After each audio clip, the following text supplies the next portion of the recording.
জয় মা তারা। মা তারা অ্যাস্ট্রোলজি চ্যানেলের পক্ষ থেকে সকলকে জানাই আন্তরিক শুভেচ্ছা।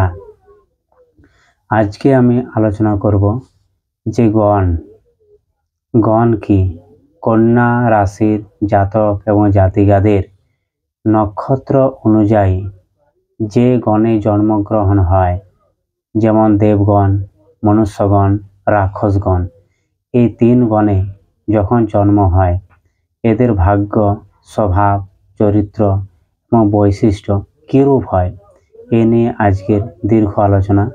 আপনারা দেখতে থাকুন মা তারা অ্যাস্ট্রোলজি চ্যানেল।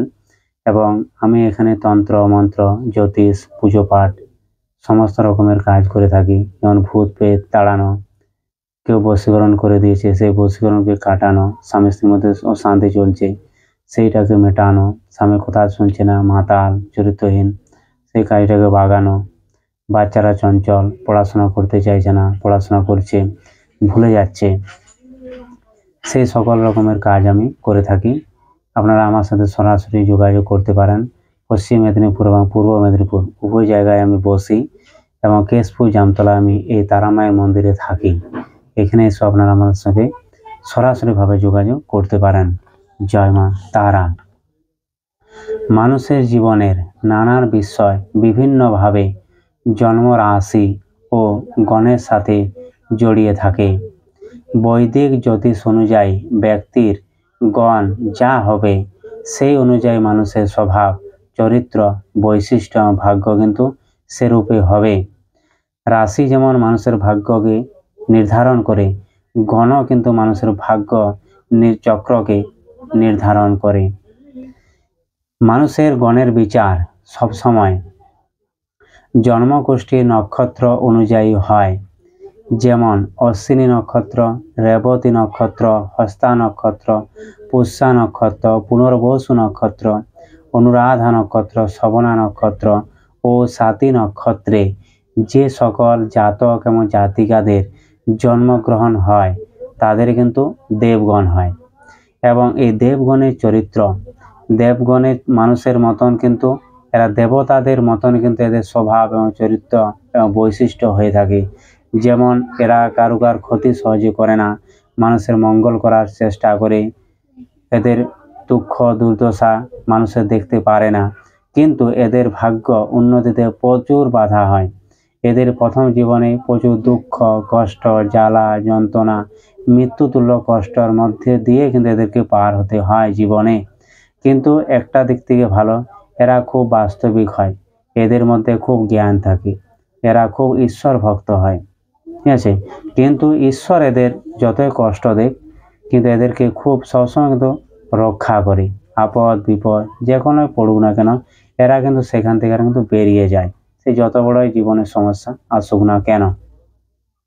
কিন্তু এদের বিবাহিত জীবনটা খুবই সংকটময় হয়, কারণ যদি দেবগণের সাথে দেবগণের বিবাহ হয় তাহলে ভালো, দেবগণের সঙ্গে যদি মনুষ্যগণের বিবাহ হয় তাও ভালো, কিন্তু দেবগণের সাথে যদি রাক্ষসগণের বিবাহ হয়ে যায় সেক্ষেত্রে কিন্তু গোলমাল হয়ে যায় এদের, ঠিক আছে।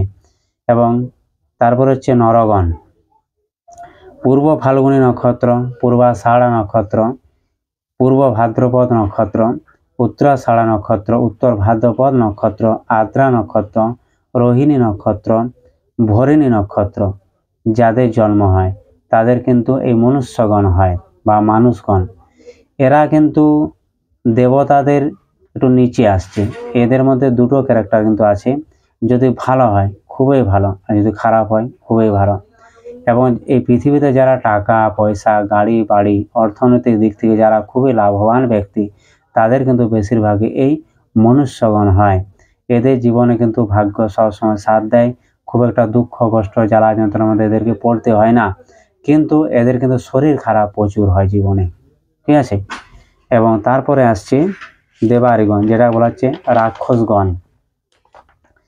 কৃত্তিকা নক্ষত্র, মঘা নক্ষত্র, অশ্লেষা নক্ষত্র, শতবিশা নক্ষত্র, চিত্রা নক্ষত্র, জ্যেষ্ঠা নক্ষত্র, ধনিষ্ঠা নক্ষত্র ও মূলা নক্ষত্রে যে সকল জাতক এবং জাতিকাদের জন্ম হয় তাদের কিন্তু এই রাক্ষসগণ হয়। এদের চরিত্র কিন্তু হঠাৎ এরা রেগে যায়, এরা কিন্তু এদের মধ্যে বুদ্ধি থাকে ঠিকই, কিন্তু এরা মূর্খ টাইপের ব্যক্তি হয়। এবং এরা সবসময় মাথার মধ্যে কাজ করতে ভালোবাসে, ষড়যন্ত্র। এরা নিজের স্বার্থের জন্য অপরের বলি জড়াতে এরা কিন্তু দ্বিতীয়বার ভাবে না, কারণ এদের মুখ এক বলে মন এক করে দেয়। তাই রাক্ষস গণের সাথে রাক্ষস গণের যদি বিবাহ হয় তাহলে খুবই ভালো। অন্যান্য গণের সাথে যদি বিবাহ হয়ে যায় এদের কিন্তু বিবাহিত জীবন খুব একটা টেকে না। ঠিক আছে, এদেরও জীবনের সব সময় গাড়ি বাড়ি টাকা পয়সা অর্থনৈতিক জীবন সাংসারিক জীবন এদিকে কিন্তু এদের মনটা বেশি পড়ে থাকে। ঠিক আছে, এই বলে এখানে ভিডিওটা শেষ করছি। আপনাদের যদি ভালো লাগে অবশ্যই আমাকে জানাবেন। জয় মা তারা।